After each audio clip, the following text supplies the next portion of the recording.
Hello, everyone, and welcome to another episode of Wytpod. My name is Harshit, and I'm the Director of Business Alliances at Wytlabs. We're a digital agency specializing in SaaS and e-commerce SEO. And I have Derek E. Weeks with me today. He's the CMO of Katalon, a brilliant comprehensive software, for quality management, basically. A big welcome to you, Derek. So happy to have you with me today. Thank you, Arch. It's great to be here. I'm looking forward to the conversation. Now, Derek, because you have had a diverse career with multiple successful exits. What do you believe has been the key to your success? In driving the growth and achieving good returns on marketing investments for these companies. Yeah, I think the first thing is, and it's a good question to start with because every business has to live by this. It's you really have to understand the market and your customers.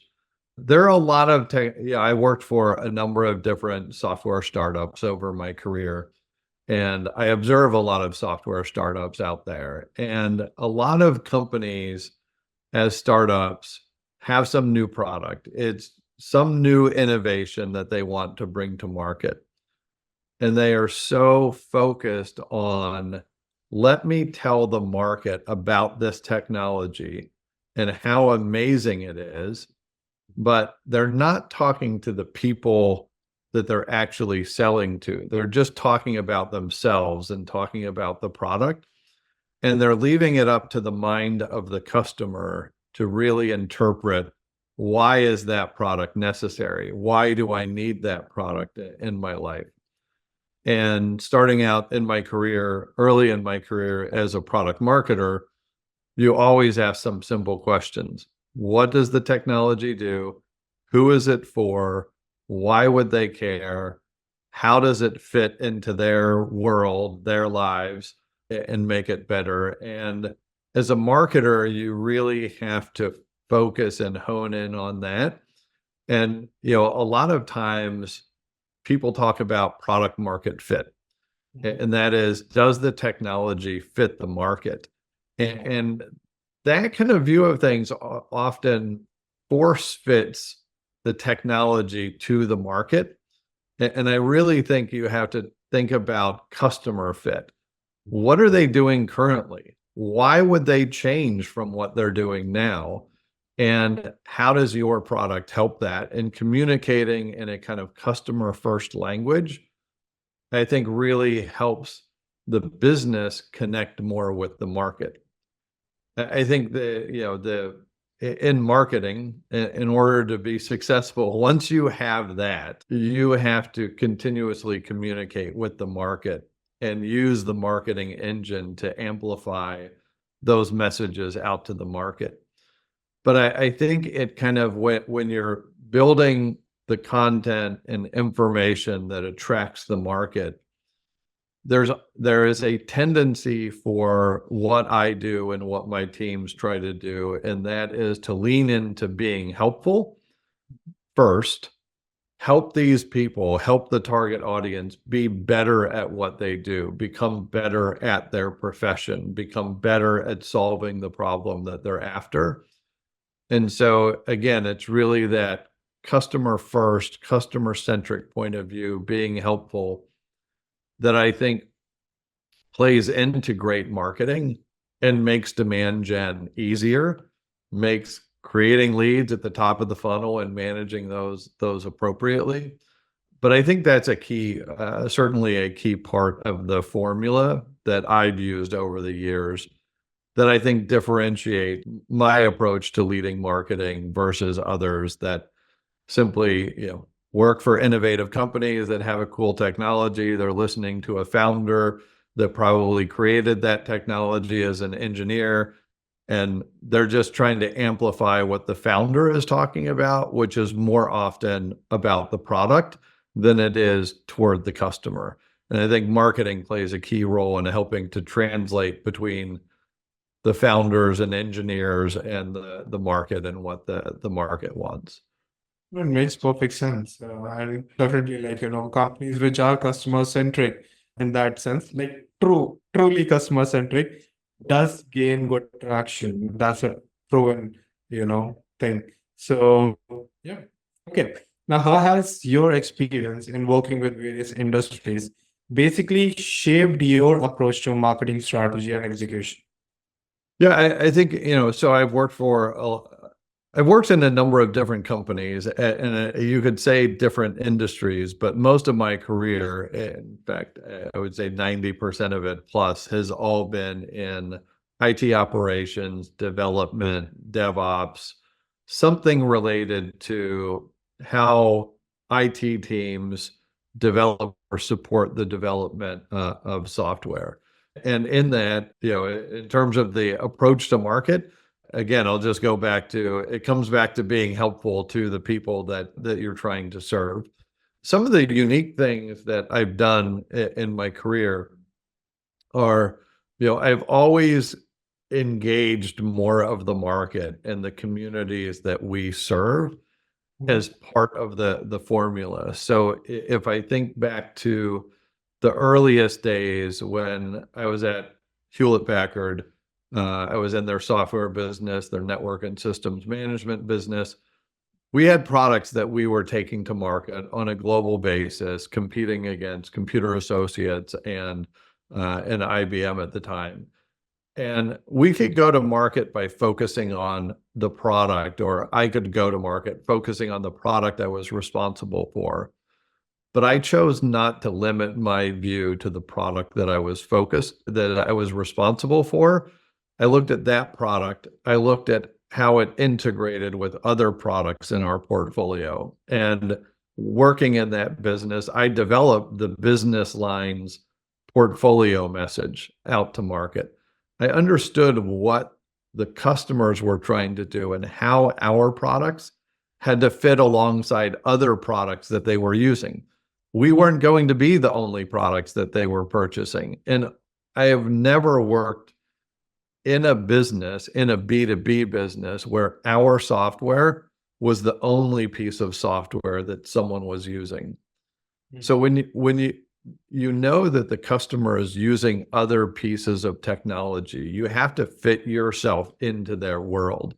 You don't say, this is my thing. Hey, Harshit, you figure out how to fit my thing into your world. That creates friction, mental friction between the market. So you have to figure out, how do you play into that larger technology world. That also meant that instead of just talking about my technology and the other surrounding technologies, we would bring partners into the picture. How do the partners help us in achieving the success in the market? As I grew further in my career and kind of expanded these spectrums of view of the market, we also brought in community as part of the market. What is the community doing overall? What do they want to know? What do they want to learn? Can we help them learn those things? And being a helpful member of the market like that, and not just someone that's out there pitching or promoting as part of the market, really made a difference. And a couple of companies back, we started a community in the DevOps space, and we grew that from an idea of a couple of friends into a following of over 100,000 people that we were helping to educate and inform globally about DevOps and help them really progress in their careers. In that kind of movement, in the broadest reach to the market, we were seen as a helpful vendor in the market first. People knew us from being helpful. They didn't necessarily know our technology when we reached out or when they interacted with us first. It was more, oh, here's a vendor that's doing some cool things, that's being helpful, that's helping to educate people. And then it became, I wonder what that vendor does. Now that they've actually helped me and connected me with others and supported me in my career, I'm actually curious what that business does. And for some of those people, they'd look at what our business did and say, that's interesting, but that's not really my area of interest or specialty, which was fine because we still had a good brand impression with them.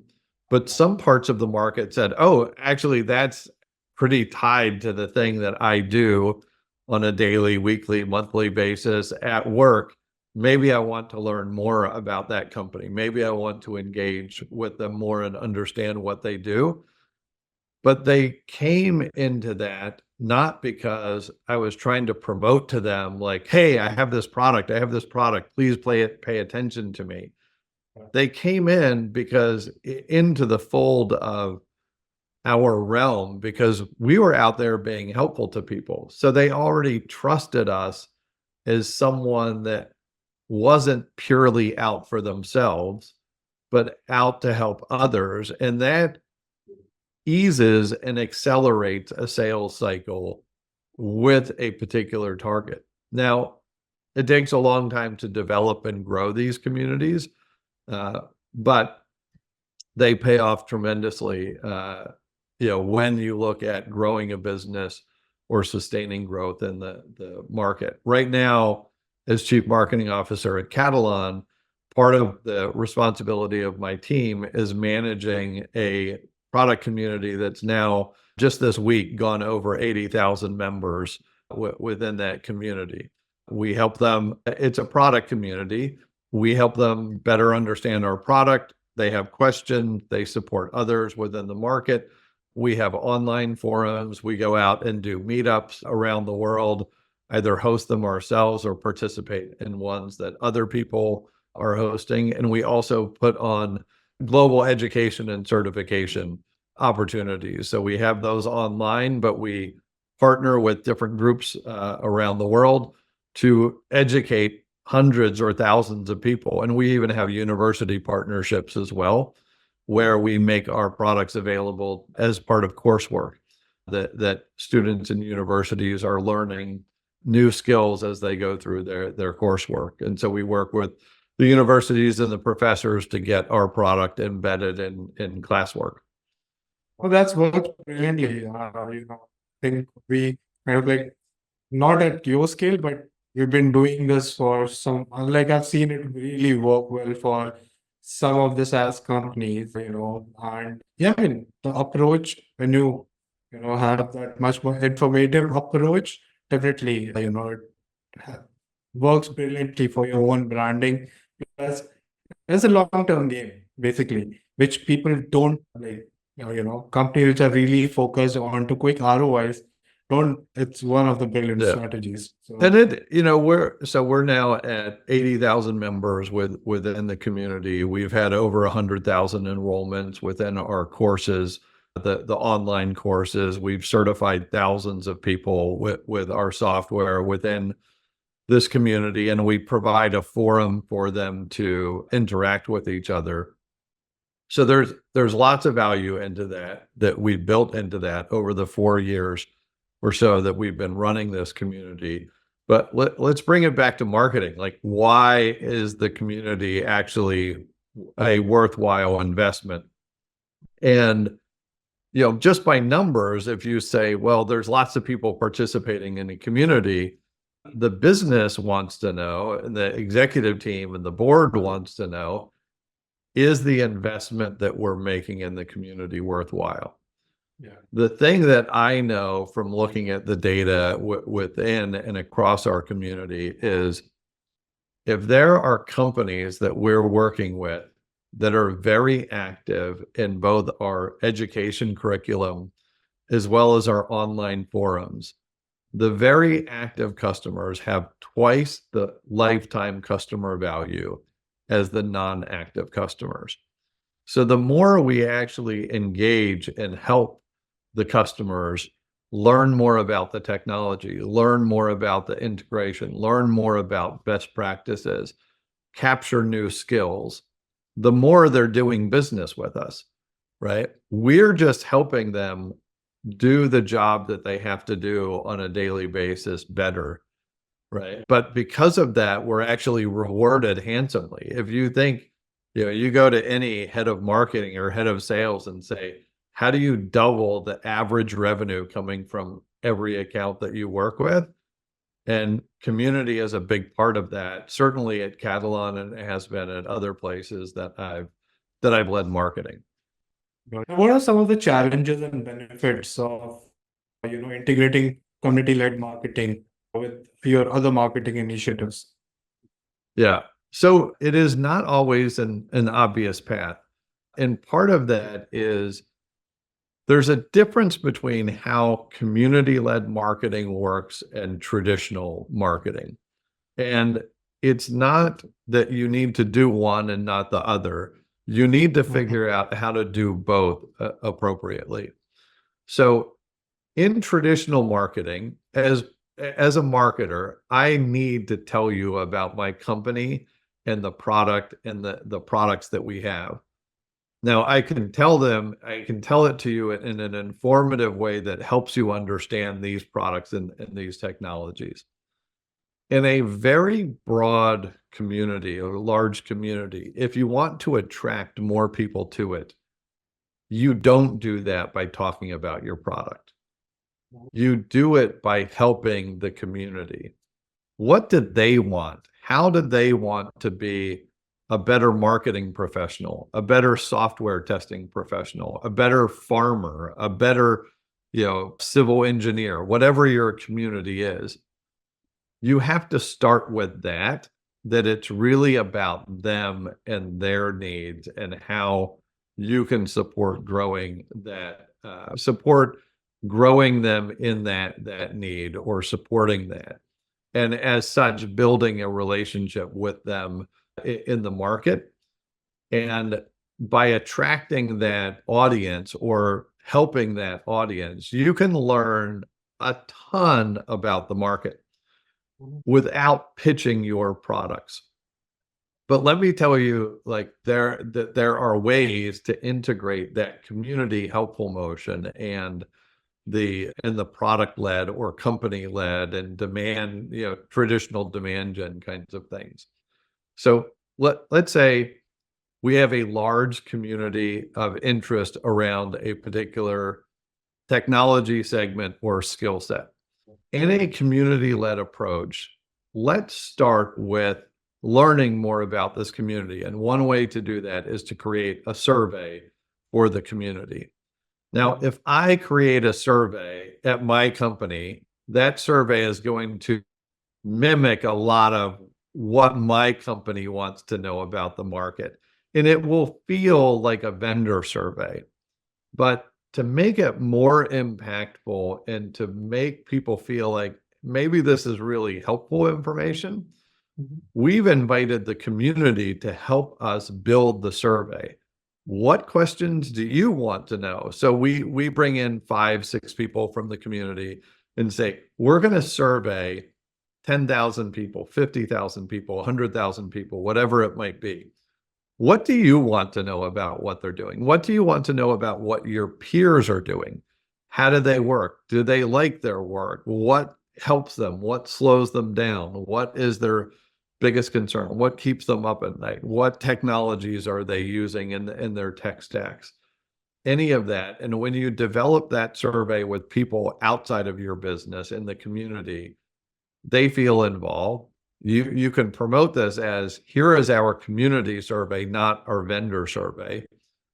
You can go out to this community and get a lot of people involved and engaged in that. You do the survey, you analyze the data, and you produce the survey results. You can produce the survey results as a piece of content and information that helps educate the community. As part of that is something that you can do for free and as a service to the community, where again, you're being helpful. Now, let's say we publish that survey, but we want to tie that survey to our demand gen efforts. One way to do that is I could run a webinar about the survey results. As part of the webinar and the survey results, I could present in the webinar, but I could also actually make it better by inviting people from the community into the webinar to do a panel discussion on the results. We built this survey. What did we find? That kind of discussion would attract a larger audience into the fold that we have. And now, as people come to the webinar, they would have to go through our company's registration, fill out a form. I need to be part of this webinar. I want to learn more. And maybe that's the first touch within a demand gen cycle. Now, and from that first touch, we can have different offerings that we have to those people that may interest them more in what my company does. So we started with community, but we're now touching on demand gen. The other thing that can happen with that survey is because we have the survey and we have the results, I might go to an industry conference and make a presentation on the survey results. I could stand on stage, have an audience, present some helpful data, present some insights. And because I'm presenting insights from across the industry, the interpretation of the audience is, here's someone that's a thought leader within this space. Who does that thought leader work for? Maybe I should visit that company's booth at this show that I'm at. They're, they learn more about the products and they're scanned, they're nurtured after the show, and that gets closer to the fold of demand generation. But it started with being helpful. It didn't start with, let me tell the community about my product. It's let me tell the community about themselves. Now, when I've done this in the past, I've run surveys that, we had 3,800 people, 5,500 people participate in those surveys. It creates great, credible information about the survey.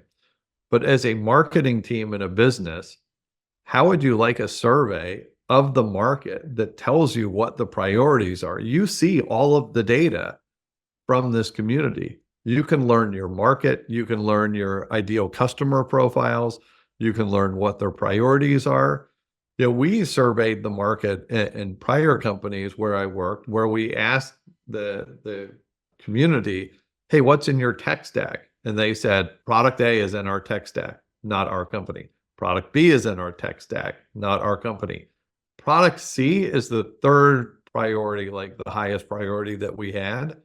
So when we went to market, we were telling our salespeople, not you should go out and find these people in this survey and sell them something. It was when you go into an account, if they don't have product one and product two, you're going to have a hard time selling our product, which is their third priority.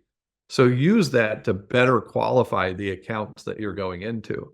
So it's not just creating content. When you go out and serve these larger communities, you can gather an immense amount of data about the community and what their interests are and what their preferences are. Let's say, in other ways that we would do it, we built this community from 0 to 100,000 at one of my prior companies. As we did that, we started off and there was a large group of people in the United States that participated in this community. But we would see people from Great Britain, from Spain, from Portugal, India, Australia. And as we grew it, we would start to see, last year in this community, we had about 200 people in Germany participating. This year in the community, we have 1,500 people in Germany participating. So the interest in this topic is growing in this specific market in Germany. As a business, we could then look at and say, if that market is growing because we can see the community interest growing in this topic in that country, we would say, do we have any partners there that we sell through? Do we have any sales reps in that country? Is it time to have a sales rep in that country? Because there is a lot of interest growing in that particular space. So it could inform our go-to-market strategies as well by understanding where the interest of the market was. And then what are the main KPIs that you keep an active eye on while measuring the success of your community marketing initiatives? What are those? Yeah, so this is no secret sauce when it comes to KPIs. You have to, there's a guy, David Spinks, who's a peer of mine in community-led marketing and marketing leadership as well in the industry. And he says businesses operate by a golden rule, and that is you have to make more money than you spend. And, so the core KPI for anything is how much revenue are we generating, right? If you run a community program or you run any demand gen program, it's the same thing within marketing. I don't have unlimited dollars to spend. I have to look across my team and say, what do I spend on community? What do I spend on product marketing? What do I spend on demand gen? What do I spend on PR? And all of those things have to play into, did we increase the revenue for the business? Now, that is the core goal of any marketing. And if you're not measuring that, you've started off in the wrong direction. Now, from that, we also look at not only how much revenue did we attain for the business, we look at what is the average sales cycle that we're going through. So how fast or what is the velocity of deals that are coming into the business? And are we shortening or expanding the sales cycle of where we are? That's definitely important. Before I mentioned the average deal size within a customer, that's also, of critical importance and something that, we're now actively tying to our business in terms of how we measure our go-to-market success. With community, the more people are involved, we're seeing larger deal sizes and twice the average deal size of our low participation accounts within the community. So how much revenue, how fast is the deal cycle, what are the deal sizes? And then we can go back to within the marketing funnel. So not just looking at the specific indicator of business success, but how many leads are we generating top of funnel? How many connections are we making with the market? Is the market aware? Are we increasing our market awareness overall? How many people are coming and visiting our site, visiting the content that we have?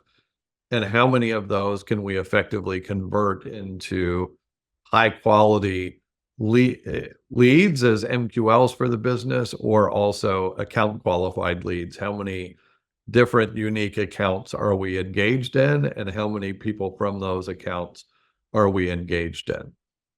So all of those things matter. They're more leading indicators that, in terms of awareness and leads within the funnel, or marketing qualified leads or account qualified leads. Those are leading indicators that we measure continuously every day, every week. But at the end of the day, it's all about revenue. How much revenue, size of the revenue, speed of the revenue. Those are the KPIs that we look at. Right. Now, the next question is again one of the biggest challenges that people face. So basically, how do you ensure the alignment, between your marketing and sales team to achieve the common business targets? How do you do that? Yeah. One, I feel like we're just fully integrated between sales and marketing. We have a tremendously strong relationship between our marketing and sales teams. I feel like we're more one team than we are two separate organizations within the business. I'm constantly meeting and communicating with our sales leader, our head of sales, as well as our regional VPs around the world. We have regular one-on-one check-ins. We're on Slack communicating all the time. If there are challenges, we run sales enablement within my team, so we understand and help the sales teams with how do you go to market, what do you have to know about the product, what do you have to know about the customers, how do you do account planning, do you need help or guidance on developing strategic account plans. We look at whether that training and enablement is working.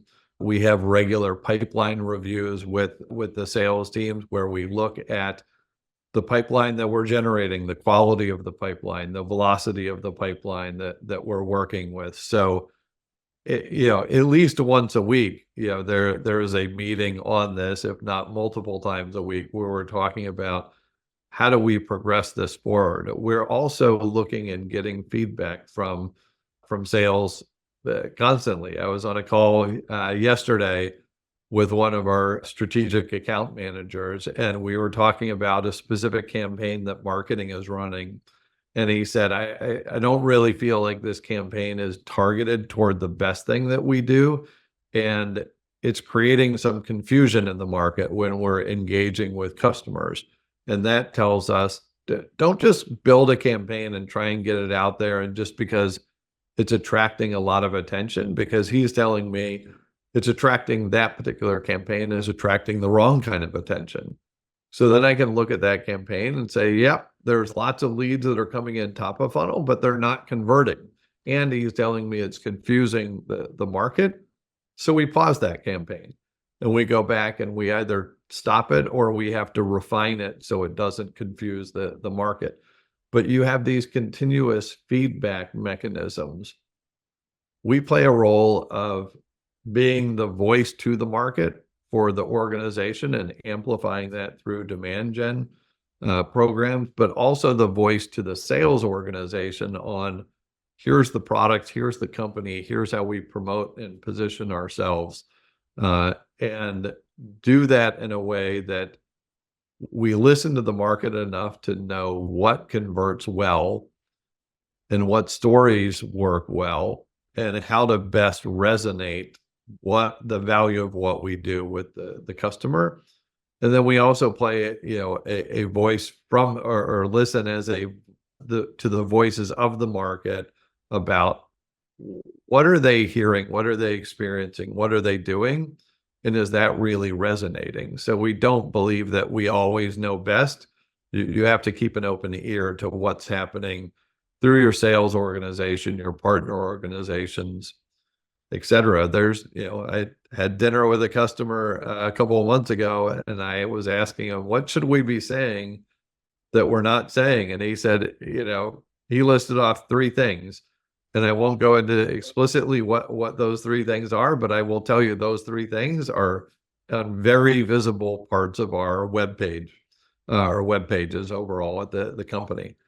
Because if the market is saying it, the customers are going to say it much better than I am, right?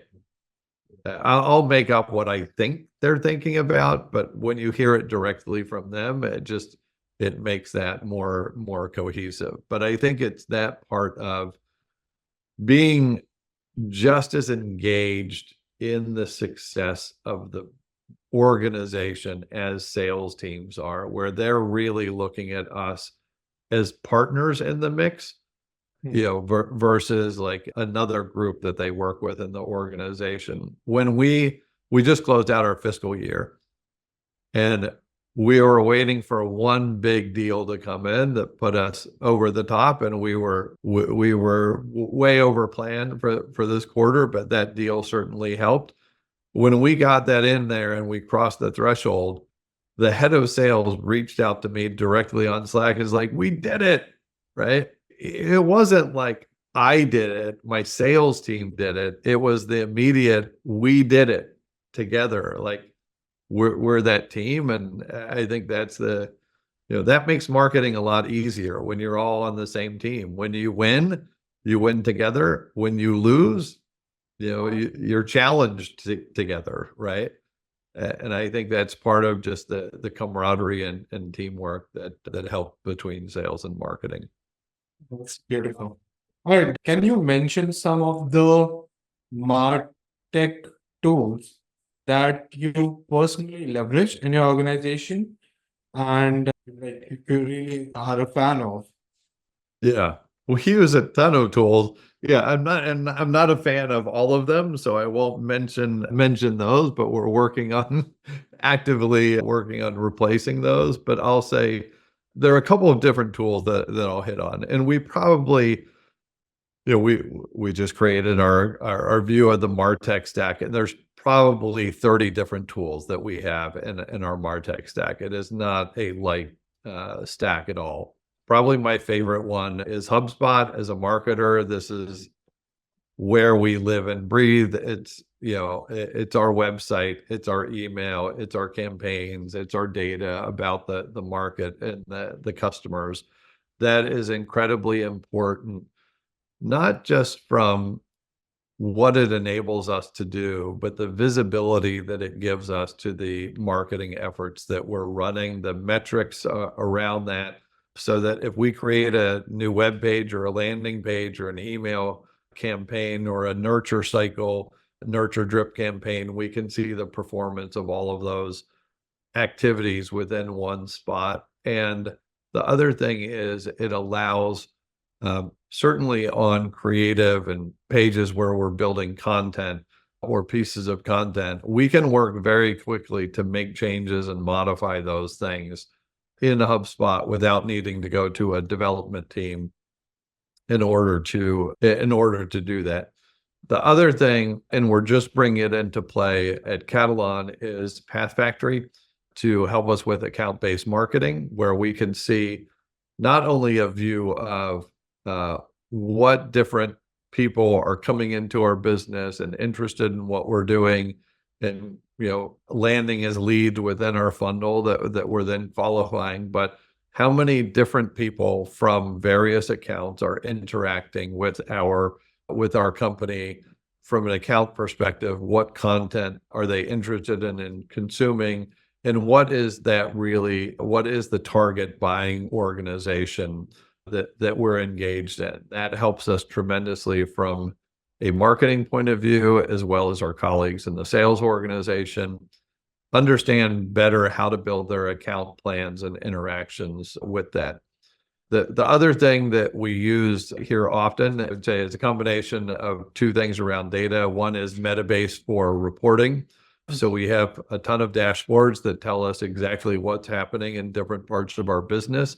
A lot of that goes toward analyzing the pipeline and the flow of deals through that pipeline and various things. But every once in a while, I have to pull the information out of Metabase and put it in Microsoft Excel to better analyze and interpret the data for the patterns and to see the motion of the market. So of the tools that I think are my favorites, that I certainly spend the most time in, those would be it. Okay. All right, Rick, we're coming to an end now, and I would love to have a quick, fun, rapid fire with you. Are you ready? Sure, let's go. Yeah. Okay. If you could only use one social media for the rest of your life, which would it be? LinkedIn for sure. I'm in it every day, multiple times a day. Okay. What's the most bizarre marketing tactic you have ever seen work successfully? Oh gosh. That is a good question. The most bizarre. I don't think I have a most bizarre kind of thing that I saw at work. No, nothing's coming to mind. So yeah, we did some pretty, I think, cool things within community marketing, and just that we weren't talking about ourselves and went out to market. We sent gift boxes to a whole bunch of people within the market for being helpful, that were cool and branded, nothing to do with our company, but they were kind of big hit in getting attention out there. But I don't know, maybe if it works, it's not bizarre. It's just cool. Right. What's the weirdest place you have ever come up with a brilliant marketing idea? Oh, it wasn't weird necessarily, but it was, there was a guy on my team that was really pushing me to do this kind of crazy idea where we were going to give away personalized Lego minifigures to people. So the little Lego characters, and we put the name of the people on the shirt of the Lego character.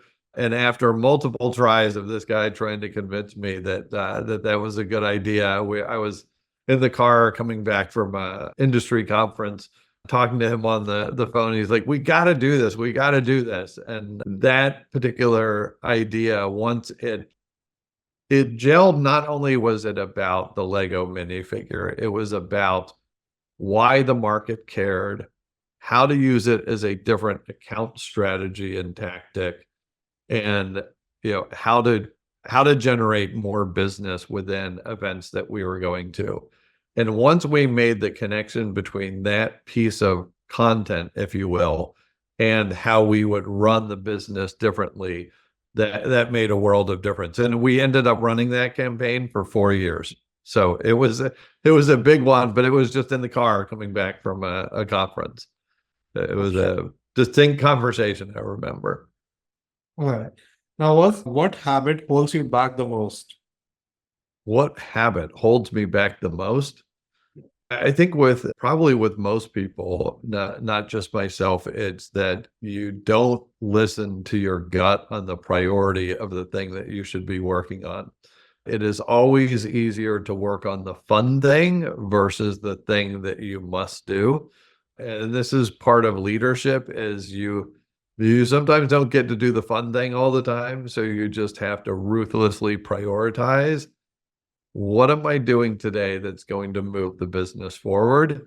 And while I like doing that other thing, or, it's fun, or that would be kind of cool to get engaged in, you just have to end up ruthlessly prioritizing your time. And yeah, that means sometimes you don't always get to work on the fun stuff, but you work on the most important, impactful stuff that moves the needle. And at the end of the day, that's more fun than anything. And coming to our very last question, what's your last Google search or last, any Gen AI prompt that you used? Oh gosh. I'll tell you, I don't think it was yesterday, 2 days ago, and I use ChatGPT a lot actively in my business. I was in Excel and I had this mass amount of data with a lot of different rows and columns that I was trying to figure out a particular problem. And I'm quite good at Excel, but I am by no means an expert. And if it comes to a really complex formula, I could not craft it, or I'd have to go on Google to try and figure it out. So I took a screenshot of the columns that I was concerned about within this spreadsheet, and I fed that into ChatGPT, and I said, "Here's this thing in column A, B, and C, and this other thing in column V, and I need to compare that to things in columns P, Q, and R within this, and then make some decision on that. How do I actually craft the formula that does that within this spreadsheet?" And I explained it in sufficient detail in ChatGPT that it just said, "Here's the formula, stick this in this column, stick this other formula in this column, and it will give you that answer." And that was just like, that's brilliant. I love ChatGPT, and I've been a very active deep user for a year and a half now, and I'm still blown away every couple of days with like, I wonder if it could do this, and then it just exceeds expectations on what it does. No, I agree. Thank you so much, Rick. This was a really fun session. Thank you so much for sharing the wisdom, especially around community marketing. It was brilliant. And I really appreciate your time here with me. Thank you so much. Yeah, thanks, Harshit. I really appreciate the invitation, and it was a pleasure talking with you as well.